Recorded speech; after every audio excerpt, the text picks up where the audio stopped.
A lot of people think that goal setting and the phenomenon of setting goals is a fairly recent innovation.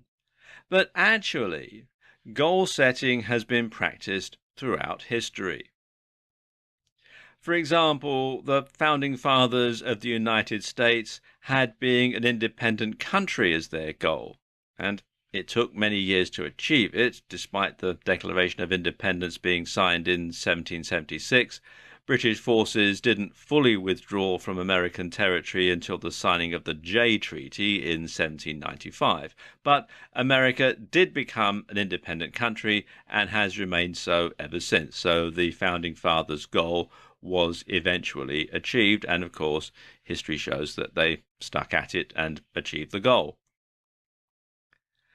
The Montgolfier brothers' goal was to successfully fly a hot air balloon, and of course, this had never been done before. Nobody had ever flown in anything, but they worked at it. They set their goal as having the world's first hot air balloon, and they eventually achieved that goal. And hot air balloons are still flying to this day. And over 120 years later, the Wright brothers took this further and flew the first aeroplane. And this was a goal that they had pursued for many years. But actually, one of the first people to recognize the importance of goal setting was the ancient Greek philosopher Aristotle. And this was way back in very, very ancient times. And Aristotle put it like this: all men have one goal, success or happiness.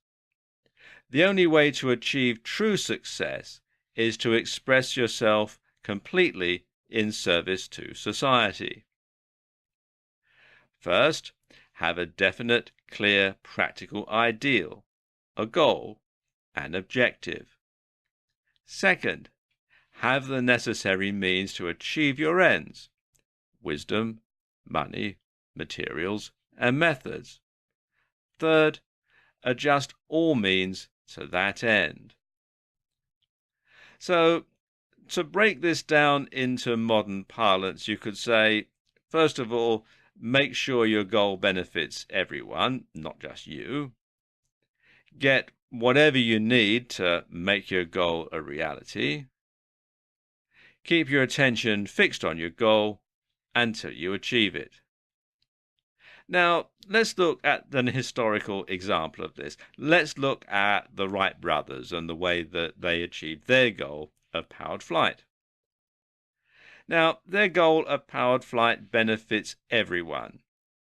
According to the IATA, on average, every day, more than 8 million people fly, and more than $5.7 trillion worth of goods is shipped by air freight. Now, that's more than 35% of world trade by value. So, even though it's over 100 years since the Wright brothers first flew the first aeroplane, their invention is still going on to benefit society. So their goal is benefiting everybody, even to this day. Now, the Wright brothers opened a bicycle repair shop and gained the mechanical skills essential for their success by working for years on bicycles, motors, and other machinery. Their work with bicycles in particular influenced their belief that an unstable vehicle like a flying machine could be controlled and balanced with practice. So from 1900 until their first powered flight in late 1903, they conducted extensive glider tests that also developed their skills as pilots. They also observed birds in flight to see how they adjusted their wings in flight. And their business was successful, so money doesn't appear to have been a problem for them.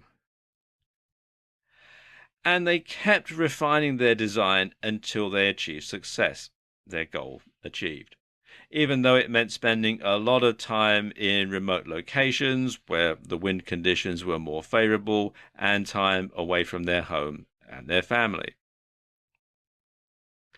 So, goal setting and the methods of achieving them have been constant throughout history, from Aristotle through to the founding fathers of the United States, through to the Montgolfier brothers, through to the Wright brothers, and so on, right down to this present day. The same principles have applied throughout time.